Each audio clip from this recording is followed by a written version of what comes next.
KTO Radio présente À haute voix, la lecture intégrale des œuvres spirituelles majeures. Aujourd'hui, Charles de Foucault de René Bazin.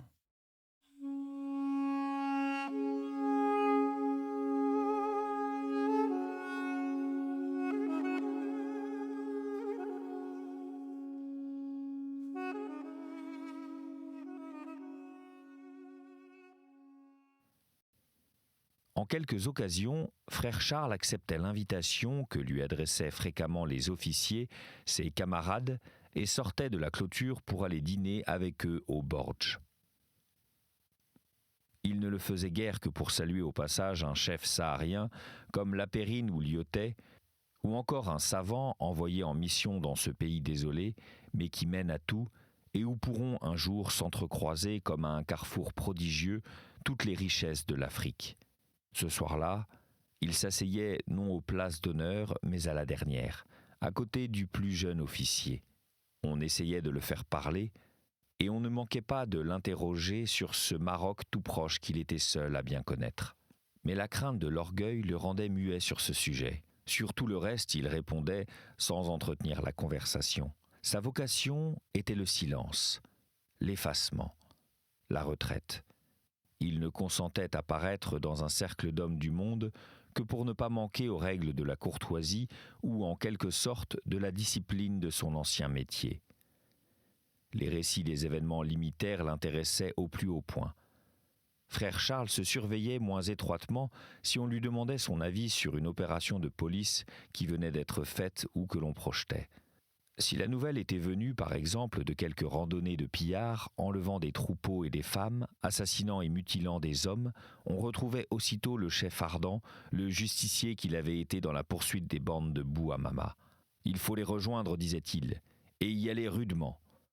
L'instant d'après, ayant vu dans la salle à manger une souris attrapée par un chien, « Cette pauvre petite bête, quel dommage » murmurait-il. De bonnes heures, il se retirait. Il allumait sa lanterne et, seul à travers l'ombre, regagnait l'ermitage. Je ne serais pas historien fidèle si je ne disais encore que frère Charles, dès que la chapelle eut été construite, creusa lui-même dans un coin du jardin la fosse où il voulait être inhumé et la bénit. C'était un souvenir de la trappe et il en usa de même par la suite dans les divers points du Sahara où il séjourna un peu de temps. Tel était le cadre et l'appareil extérieur de cette vie sans précédent, ordonnée par une volonté puissante. Le reste était presque entièrement caché aux hommes. À peine aurait-il pu, s'il s'était appliqué à le faire, découvrir l'exact partage des heures entre les devoirs de charité, de travail manuel, de lecture et les devoirs de prière. La règle que s'était imposée le père de Foucault. L'âme leur échappait. Toute âme est secrète pour les autres, plus ou moins. Le mystère est plus grand quand les âmes sont grandes, ou qu'elles s'écartent de nos plaisirs, de nos occupations, de nos pensées habituelles qui ne sont guère que nous-mêmes et qu'elles se donnent à Dieu pour être mises par lui au service du pauvre monde. Nous ne voyons alors que ce qu'elles nous apportent, leur bonté, leurs œuvres fraternelles, le vague reflet d'elle-même sur le visage qui vient vers nous et dans les yeux qui nous regardent. Mais par quel effort se maintiennent-elles hors de la vie commune, dans l'inconstante présence de celui dont on perd le sourire et la paix pour une seule petite pensée? Quelle grâce elles ont eue, quel combat, quel délice, quel rêve? Cela, nous ne le savons pas. Le règlement de cette vie, depuis le temps où nous sommes parvenus jusqu'à la fin, ne variera plus. Frère Charles l'a lui-même exposé dans une lettre adressée au préfet apostolique du Sahara. Levé à 4 heures, quand j'entends le réveil sonner, ce n'est pas toujours. Angélus, Veni Creator, prime et tierce, messe, action de grâce. À 6 heures, quelques dates ou figues et discipline. Tout de suite après, 1 heure d'adoration du très saint sacrement. Puis le travail manuel, ou l'équivalent, la correspondance, des copies de diverses choses, extraits d'auteurs à conserver, lecture faite à haute voix, ou explication du catéchisme à l'un ou à l'autre, jusqu'à 11 heures. À 11 heures, sexte et nonne, un peu d'oraison, examen particulier jusqu'à 11h30. À 11h30, dîner. Midi, Angélus et Veni Creator. Ce dernier est chanté, vous rirez quand vous m'entendrez chanter. Sans le vouloir, j'ai certainement inventé un air nouveau. L'après-midi est tout entière au bon Dieu, au Saint-Sacrement, sauf une heure consacrée aux causeries nécessaires, réponses données ici et là, cuisine, sacristie, etc. Nécessité du ménage et des aumônes, cette heure se répartit sur toute la journée. De midi à midi et demi, adoration. De midi et demi à 1h30, chemin de croix. Quelques prières vocales, lecture d'un chapitre de l'Ancien et d'un chapitre du Nouveau Testament, d'un chapitre de l'Imitation et de quelques pages d'un auteur spirituel, Sainte Thérèse, Saint Jean Chrysostome, Saint Jean de la Croix se succèdent perpétuellement. De 1h30 à 2h, méditation écrite du Saint-Évangile. De 2h à 2h30, théologie morale ou dogmatique. De 2h30 à 3h30, heure réservée aux catéchumènes. De 3h30 à 5h30, adoration. C'est le meilleur moment de la journée. Après la messe et la nuit, le travail est fini, je me dis qu'il n'y a plus qu'à regarder Jésus. C'est une heure pleine de douceur. À 5h30, vêpres. À 6h, collation. À 7h, explication du Saint-Évangile à quelques soldats, prière et bénédiction du Très Saint Sacrement avec le Saint Ciboire, suivi de l'Angélus et du Veni Creator. Puis les soldats partent. Après une petite conversation en plein air, je récite le rosaire et je dis complis si je n'ai pas pu les dire avant la petite explication du Saint-Évangile. Et je m'endors à mon tour vers 8h30. À minuit, je me lève quand j'entends le réveil et je chante le Veni Creator et récite matines et laudes. C'est encore un moment bien doux. Seul avec l'époux dans le profond silence, dans ce Sahara, sous ce vaste ciel, cette heure de tête à tête est une douceur suprême. Je me recouche à 1h. Le sommeil était donc de 6 heures, coupé par 1 heure de veille, et la prière tenait la première place. Le service de charité troublait seul le règlement. C'était une épreuve des plus sensibles pour frère Charles, dont l'âme contemplative était assoiffée de recueillement. Il l'acceptait cependant.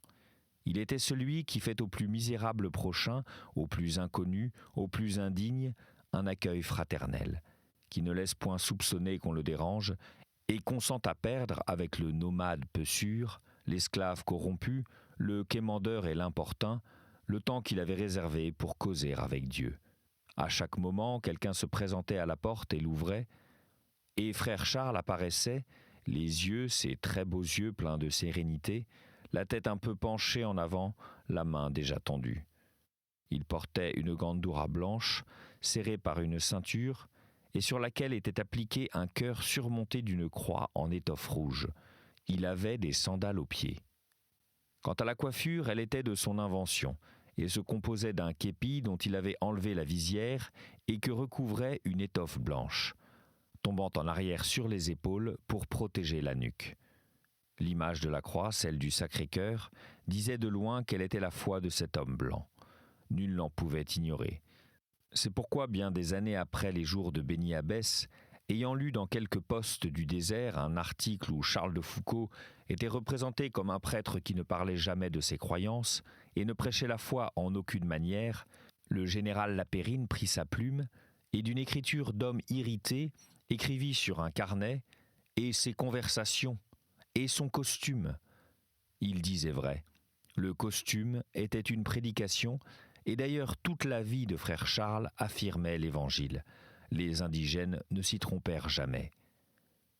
Nous pouvons à présent suivre les événements qui marquèrent le séjour à Béni Abbès, et pour le faire, nous n'aurons qu'à consulter le plus exact, le plus assidu des notateurs, le père de Foucauld lui-même, qui, d'une écriture appliquée sur un cahier qu'il appelait son diaire, écrivait les menus faits de la journée, ses comptes et jusqu'au nom de ses visiteurs. 29 octobre 1901. Célébré pour la première fois la messe à Béni Abbès, ex voto à Notre-Dame d'Afrique. 5 novembre. Érection du premier chemin de croix.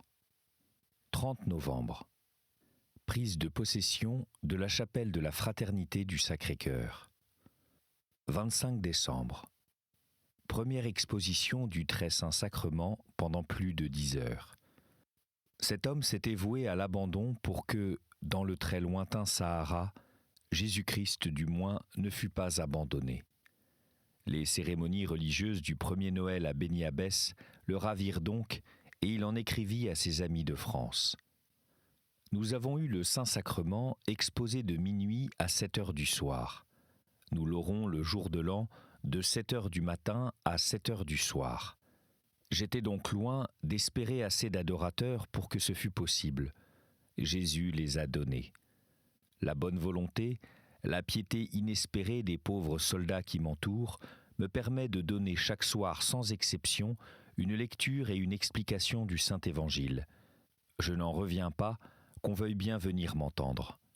La bénédiction est suivie d'une très courte prière du soir. Cette bénédiction, avec la Sainte Messe, est une consolation, une joie infinie. Il y a 20 ans, au moment où j'écris ces lignes, qu'une poignée de tirailleurs algériens, ceux auxquels on avait jadis appris le catéchisme et qui ne l'avaient pas oublié, assistaient aux premiers offices catholiques célébrés dans la chapelle en terre de Beni Abbès. Ils en parlent encore volontiers.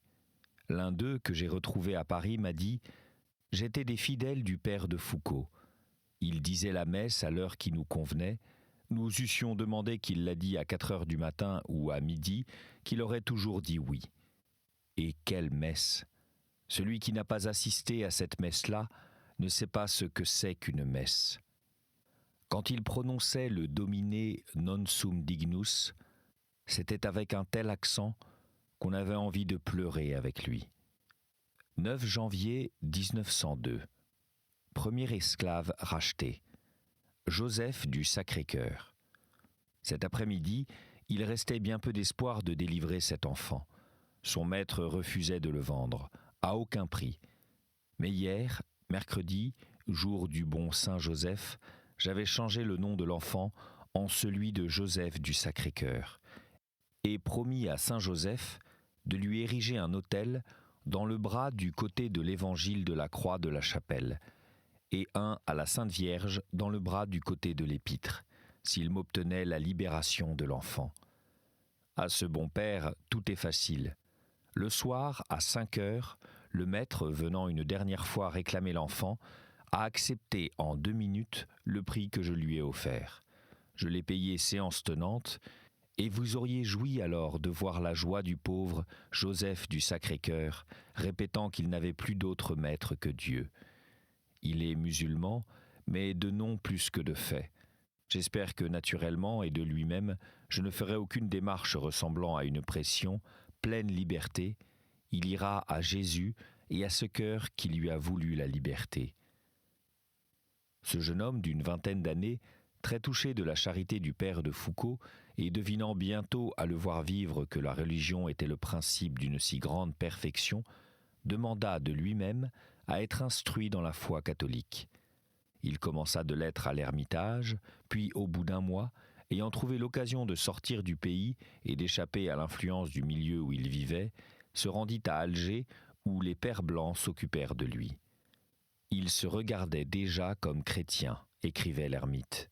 Belle œuvre de pitié, mêlée de quelque imprudence.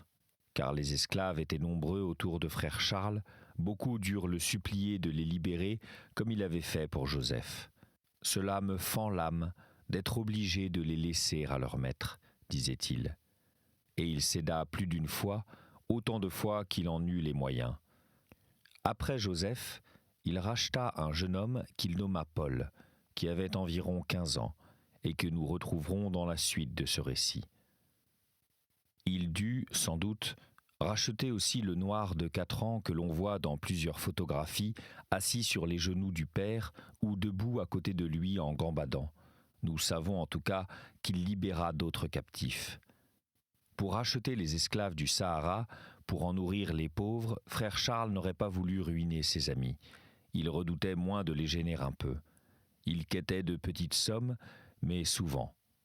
La famille avait l'habitude et tendrement se laissait faire.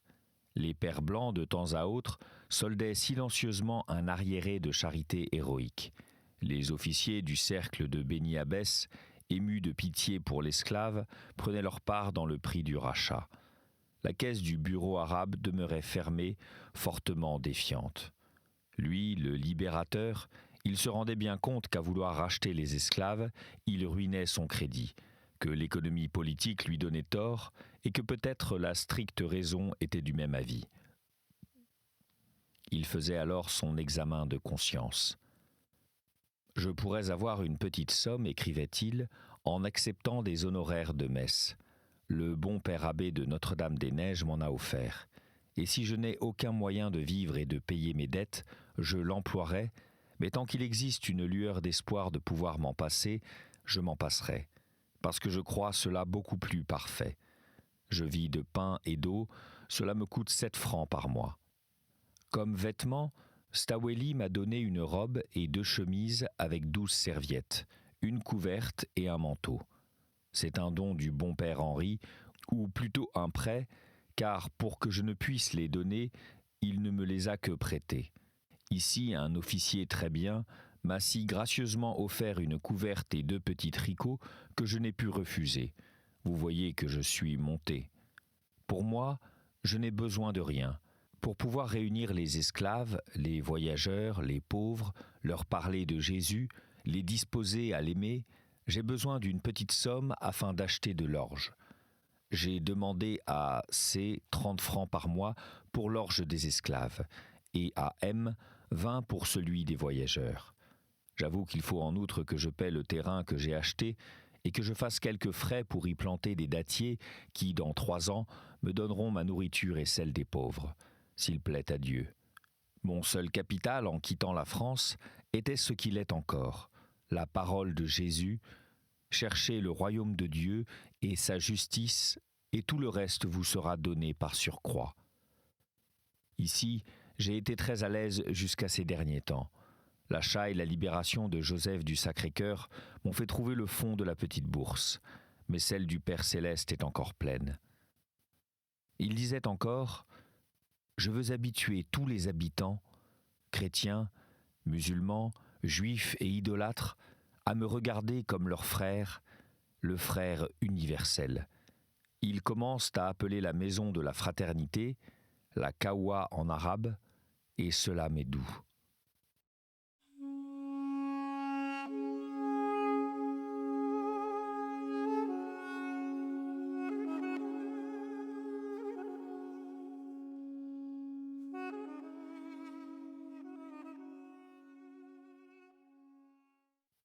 Cette expression si belle convient à l'apôtre et pourrait le définir.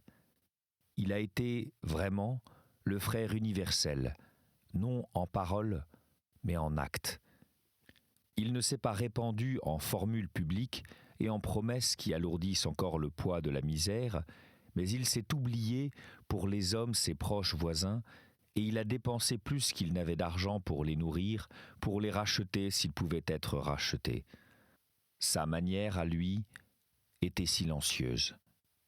Il n'y avait pas 4 mois qu'il habitait Béni Abbès, et déjà il avait fait le compte de toutes les misères matérielles ou morales qui n'y trouvaient point d'allègement. Tout de suite, dans ses longues méditations auprès de l'autel, où tandis qu'il s'en va portant sa pierre en compagnie des maçons de l'Ermitage, il fait un plan pour un meilleur Béni Abbès, mais un plan où il aura lui-même la plus grande part de travail et de sacrifice. Bâtisseur d'idéal, il se demande « Que peuvent les autres qui sont meilleurs que moi pour le bien de ceux-ci, et que puis-je surtout, moi qui ne suis qu'un misérable, bon à rien ?» C'est ainsi qu'il distribue les rôles dans une lettre adressée à un ami de France. Il confie à cet ami le grand désir qu'il aurait d'obtenir pour l'oasis de Béni Abbès quelques sœurs de Saint-Vincent de Paul. Je suis navré quand je vois les enfants du bourg vaquer à l'aventure sans occupation, sans instruction, sans éducation religieuse. Une salle d'asile ferait un tel bien. C'est ce qu'il faudrait pour faire pénétrer l'Évangile. Quelques bonnes sœurs de charité donneraient en peu de temps, avec l'aide de Dieu, tout ce pays à Jésus.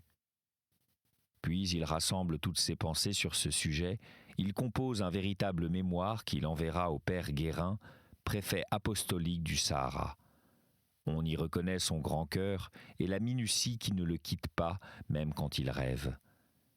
Il va au-delà du temps présent et au-delà du bien immédiatement possible, et la complainte de ce chrétien jeté parmi tant d'infidèles emprunte à la faiblesse des moyens qui dépendent de lui et à l'ampleur de la conquête rêvée une grandeur émouvante. De Beni Abbès en désert saharien, il expédie à son chef spirituel son rapport pour le progrès du monde. Je suis obligé de résumer ces pages de la charité sans bornes.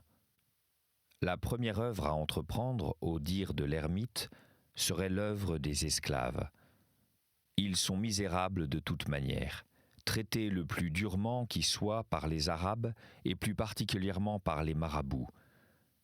Ils ont tous les vices et n'ont pas d'espérance ni d'amis. Mais bientôt, ils regarderaient comme des sauveurs les chrétiens qui leur feraient du bien, et peut-être les premières chrétientés sahariennes seront-elles un jour comme le furent celles de Rome, en grande partie formées d'esclaves. La seconde œuvre se proposerait de donner un abri et un repas aux voyageurs pauvres qui couchent à la belle étoile lorsque la nuit est si froide. Il faut songer aussi à l'enseignement chrétien des enfants. Point d'autre école dans toute l'oasis qu'une école musulmane. Une foule d'enfants court tout le jour, désœuvrés, vagabonds, rapidement pervertis. Il faudrait au moins une salle d'asile où ils apprendraient la lecture, l'écriture, le français, l'histoire sainte et le catéchisme, où on leur donnerait quelques dattes le matin, un peu d'orge cuit le midi. Cela coûterait 2 sous par jour au maximum. Et sans doute, on aurait peu d'enfants arabes dans cette école chrétienne, mais les petits berbères, enfants d'une race douce et bien disposés pour la latinité qu'elle a jadis connue, y viendraient tous. Les berbères ne sont point fanatiques ni méprisants. Il est à croire que ce sera dans l'avenir l'établissement des berbères dans la foi qui disposera et y fera entrer les Arabes. Le mémoire continue d'énumérer les œuvres nécessaires. Hôpital civil, hôpital militaire, visite des malades à domicile, distribution des remèdes et des aumônes à la porte de la fraternité, zèle pour les âmes des soldats, des officiers, des musulmans de toutes sortes, des juifs, de tous les habitants de la contrée, de la préfecture, du monde et du purgatoire. Il y a 15 paragraphes, 15 rêves exprimés. Ayant dit ainsi l'œuvre à faire, frère Charles expose à Monseigneur Guérin l'œuvre accomplie. Je suis seul pour cette immense tâche. Pour les esclaves, j'ai une petite chambre où je les réunis, et où ils trouvent toujours gîte, accueil, pain quotidien, amitié. Peu à peu, je leur apprends à prier Jésus. Depuis le 15 janvier, jour que leur petite chambre a été terminée, j'en ai eu toutes les nuits à la fraternité. Je vois parfois 20 esclaves par jour. Les voyageurs pauvres trouvent aussi à la fraternité un humble asile et un pauvre repas, avec bon accueil et quelques paroles pour les porter au bien et à Jésus. Mais le local est étroit, la vertu du moine et son savoir-faire sont moindres encore. Plus de vertu, d'intelligence, de ressources permettraient de faire plus de bien. Je vois parfois 30 ou 40 voyageurs par jour. Les infirmes et vieillards abandonnés trouvent ici un asile avec le toit, la nourriture et des soins. Mais quels soins insuffisants et quelle pauvre nourriture! Et je ne puis recevoir que ceux qui s'entendent avec les autres, faute de locaux séparés, et je ne puis recevoir en aucune façon les femmes. Or les femmes, plus encore que les hommes, auraient besoin d'un hospice de vieillards. C'était À Haute Voix, une émission de KTO Radio. Aujourd'hui, Charles de Foucault, de René Bazin. Lecture, Fitzgerald Berton. Captation et réalisation, Aymeric Plouinec et Thibaut Dagalier. Une émission disponible en podcast sur ktoradio.com et sur l'application KTO Radio.